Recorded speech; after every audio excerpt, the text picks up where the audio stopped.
Hey everyone, welcome to another Market Radar podcast. We had another stellar week, especially for Nasdaq.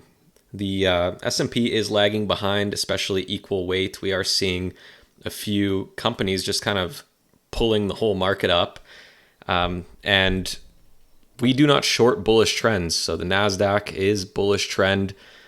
We aren't long it right now, but we're definitely not shorting it. And something you got to keep in mind, what we've been saying ever since the start of the year, are we in a worse situation today than we were 6 months ago? And that's the question you got to ask yourself, especially if you're shorting this market today. So right now we're essentially at August levels of last year. Do we really have a better outlook today than we did back then? And in terms of inflation, certainly, we definitely do. Inflation has peaked. It's under control. Rates are higher. Keeping rates under control keeping inflation under control as well. And now really the thing that's up in the air is growth expectations. So that's what you got to ask yourself. If you're shorting this market, you think we're going to head back down to the lows. The market is forward looking. Are we really looking at a worse situation than we were looking at 6 months ago? That's what you got to ask yourself. Let's take a look at bonds. So obviously big talk of the week here is bonds moving lower. They closed down 3.35%, the long bonds, these being long bonds. And they did this in a manner of what most, or some, I should say, on the internet are claiming to be a resurgence of inflation fears. Now, I don't think that's the case. I really don't see the reasons for a revamp in inflation, at least as of right now. And we're gonna go over that in this podcast. But more importantly, the position of bonds and the way that rates are moving, it has something to do with not inflation, but with bonds and the way that they are comprised themselves. I went over this briefly in the Ledger post in our Discord, and we're going to dive into that today. But first, let's take a look at the calendar. We do have a pretty hefty week coming in here. We've got PMI, we've got new home sales on Tuesday. We have Fed minutes on Wednesday. Thursday, we've got GDP and jobless claims. And Friday, we've got durable goods orders, international trading goods. So pretty hefty week coming up, especially Thursday with GDP. So let's go into the topic of today. So what is going on with bonds? What is this move that we're seeing now? Are inflation expectations rising? That's what people are saying. Oh, the Fed has to hike more. Bonds are saying inflation's not done yet. There's going to be a second wave of inflation. Is that really what's happening right now? No. So back to what I was saying earlier, this move in yields is not inflationary based. So the way we can tell, depending on the move being inflationary or not inflationary, is the direction of break evens. And specifically here, we're looking at the 5-year treasury in white, treasury yield, versus the 5-year break even rate in orange. So let's take a look back what happened in the last year and a half when rates started rising, right? When break evens were lifting, they were lifting ahead of the nominal rates, meaning they were running with inflation. Nominals were slow to move again because they are basically controlled and forced to by the Fed. So break evens made the move, then nominals moved. And this whole move in nominals was, in fact, because of inflation and the Fed fighting it, therefore. Why they were doing it? Well, break evens were obviously up, and more than that, inflation itself was obviously up. So the market was anticipating and forecasting accurately that there would be an issue with inflation. Now, however, break evens are well off their cycle highs of on the 5-year of 3.5%. Now we're at 2.19. So market expectations for inflation are much lower than where they were last year around this time. On the other hand, nominals are breaking up and out. It seems nominals are basically breaching their prior levels seen in late March, and they're much higher than where they were a year ago. So what is going on? Well, it's not inflation, because if it was inflationary based, the break evens would be breaking out as well, but they are not. So That this also is applies to the argument that people have with services inflation, right? Like we're seeing commodities coming down, but then they say, oh, commodities don't matter. It's actually the services, wages are higher, unemployment is still low.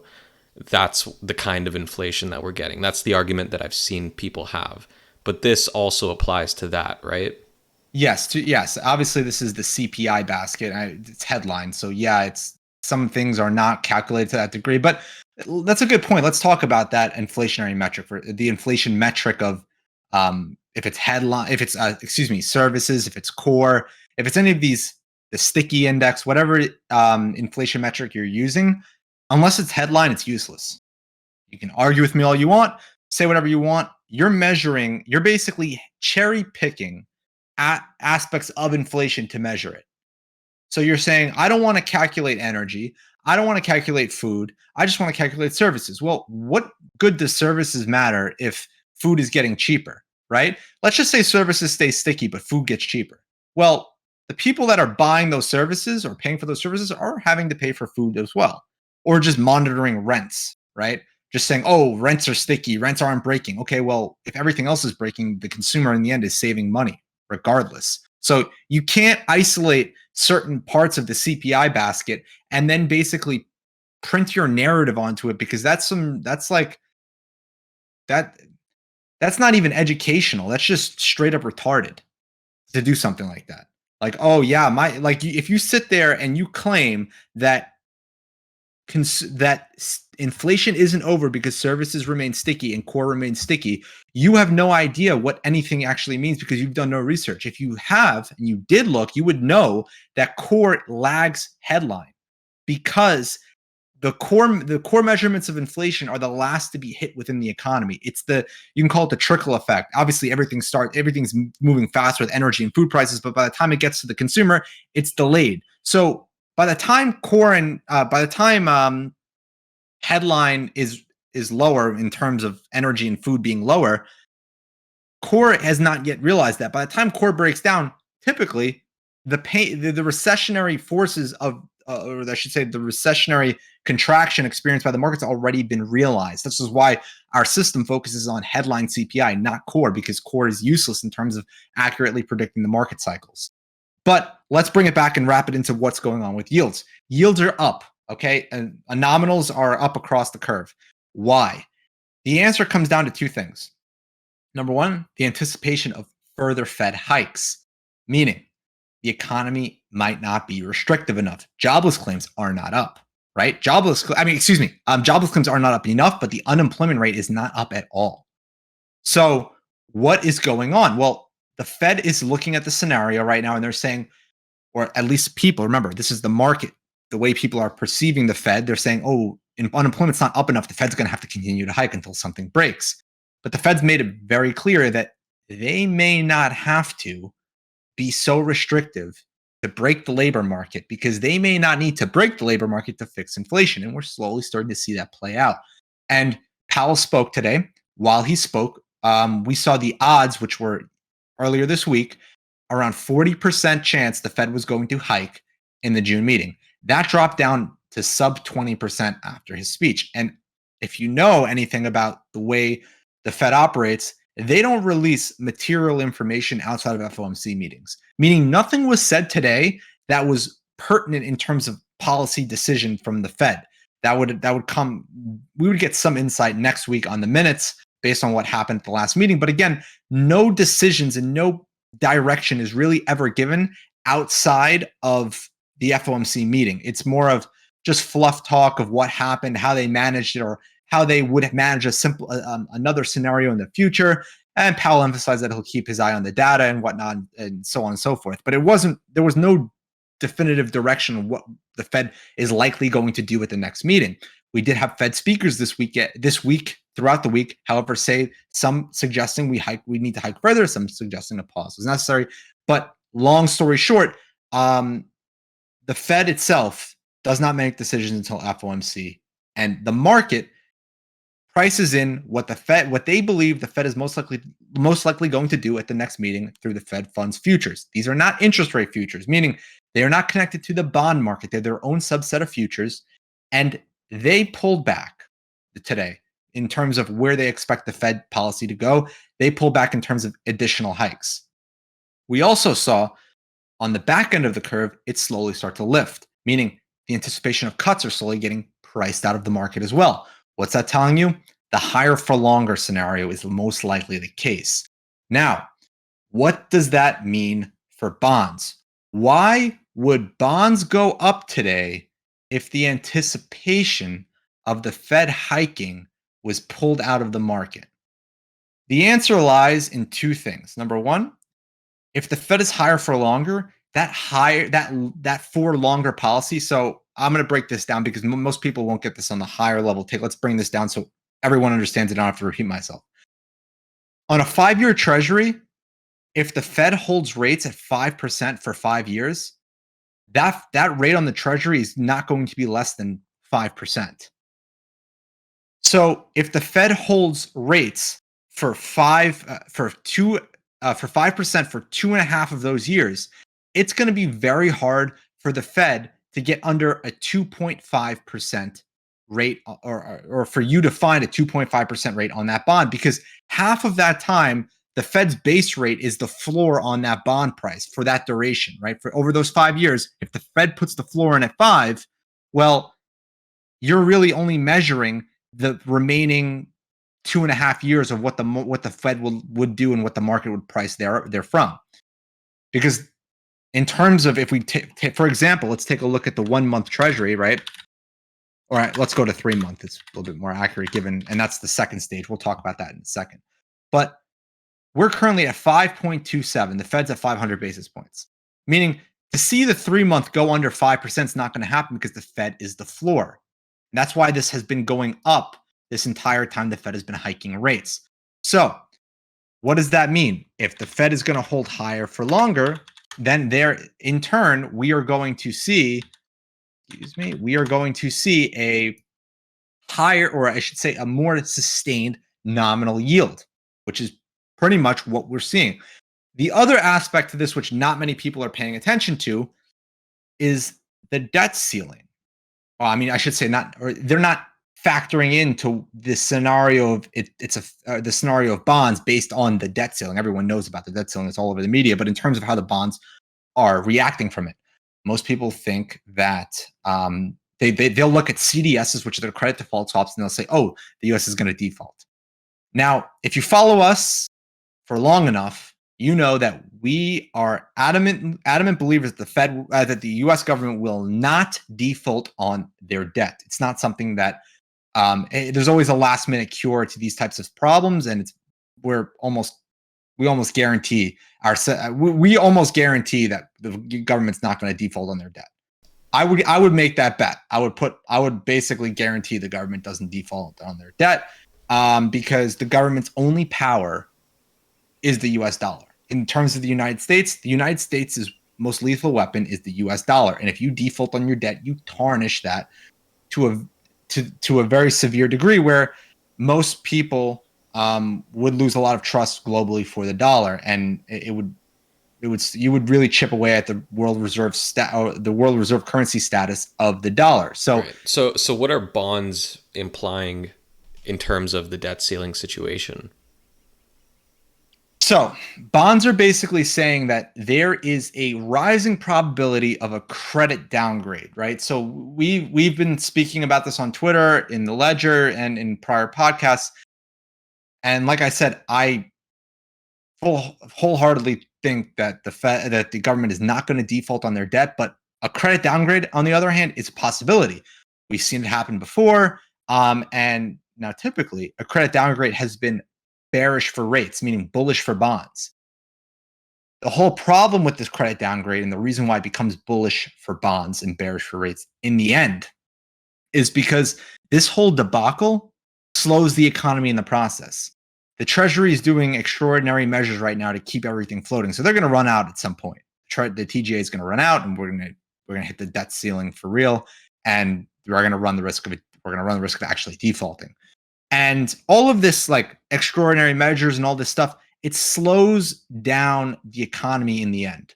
So once you get into this end where we can downgrade our debt, credit quality, whatever, this is all the drama, all this, are we there yet? Spending all, running out of money. Eventually, this is all negative for growth over the long term until it's resolved. Until it's resolved, it becomes negative for growth. And depending on the debacle and the endure and what the economy has to endure until it's resolved, will set the tone for how the market will react thereafter. So if it's basically a struggle or a tough, I don't want to use the word struggle. If it's call it a choppy environment into the resolution in terms of how long it takes and how it does the government have to actually default on a portion of its debt, credit downgrades or whatnot, it will affect the economy thereafter. So Right, bonds and inherent by affect the economy, you mean it could bring on deflation, which would be good for bonds, bullish for exactly. bonds. Yeah, because if you play around with the government's bank account for too long without keeping it properly liquidated, right? What ends up happening is you run the risk of slowing down payments to things that matter, and in turn you screw up the whole growth trade, and therefore you get deflation, right? Because if you kill growth, pretty much most of the times when you kill growth, you're killing inflation with it, and that's deflation. Yeah. But in terms of why bond rates would go up, well, if they're going to if we're going to experience a credit downgrade, depending on, again, just because bonds went up last time we had a credit downgrade doesn't mean they're going to go up again. This is like I just said, it's the scenario in which things happen that tell the story thereafter. So if bonds don't get that same setup and that same type of move into a credit downgrade and growth slows to that manner, there won't be a bid. Generally, higher risk ratings, or I should say lower credit ratings, demand higher interest rates returns because they are more risky in nature. Now, we might only be talking about a AAA rating to a AA rating, basically nothing in terms of like the junk bond areas, right? In junk bond ratings, but it's still substantial when the U.S. Treasury and their debt instruments, the treasuries, are considered the risk-free rate in the world and the safest investment you can own. So even a small downgrade on something like a treasury bond is a big deal. Not world-ending, but it's a big deal because they are seen in the globe. When you look at central banks and the banking systems around the world, U.S. Treasuries are equivalent to U.S. dollars. They're as secure as dollars themselves because they're literally seen as default free, risk free. So when we look at a situation like this, they're going to, or I should say, the situation that we're experiencing, it's going to demand higher yields on treasuries and on treasuries and on bills and bonds and whatnot. So what does this mean, though, in terms of, I should say, how can you look at this, right? How can you look at this scenario play out? Well, if we look at rates were up today. You know what else was up today? Gold was up today. Gold was up 1.11%. Why was gold up if rates were up and bonds were down? Why is gold breaking the correlation? If you study gold long enough, you know gold and bonds move in the same direction. Basically, all gold is a zero coupon default free bond, meaning it's a bond that has zero default risk and pays no interest. Zero coupon bond with no default risk. So when bonds go up, gold goes up. When bonds get smoked, gold usually gets smoked. But why is gold slowly chugging higher and bonds breaking down? And the reason for that is, again, the default issue. When you start questioning the default nature of or I should say, the credit quality of the treasuries, you now hinder the performance of those treasuries because you now have two parts of the bond equation screwed up, right? Or one of the two parts, because bonds are comprised of credit quality and inflation risk, and that inflation risk is Fed policy, right? So if bonds move on credit risk or credit ratings and inflation expectations, if you screw up the credit ratings, well, you're now weighing down half of that side of the bond equation. And the reason I talk about these two components is gold only has one of them. Gold only has inflation expectation, or I should say policy expectations, because it is default free. You can't default on gold. So the reason you're seeing gold outperform bonds at this point in time, ever since the end of November, it started picking up, and even now we're holding up so much better. It's because gold cannot default.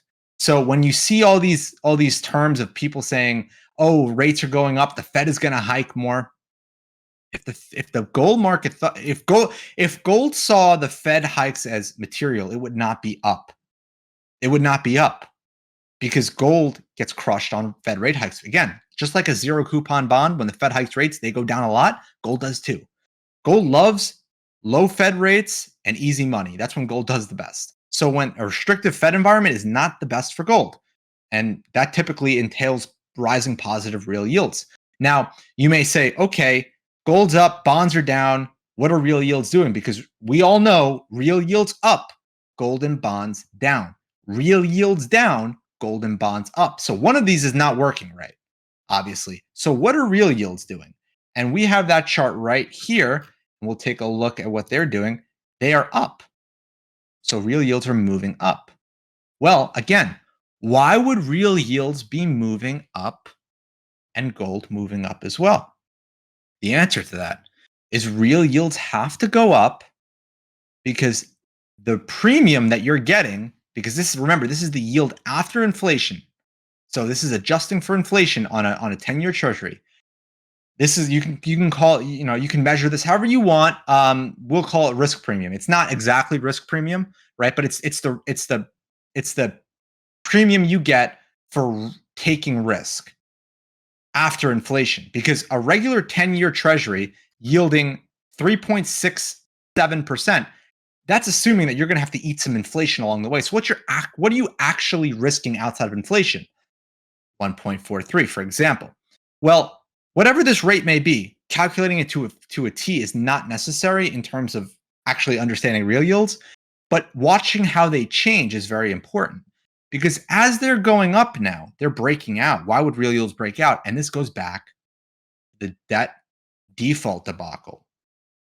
If we get a credit downgrade, and if the Treasury cannot, or the Treasury is not going to be able to issue as much bonds as they need to over the next weeks or months, the premium demanded for actually owning a Treasury is going to go up because the risk associated with it is too. Now, again, this is not going up much, but it's up. The reason it's not going up much is the market does not think just yet that there's actually a high probability of a credit downgrade. It's slowly pricing it in.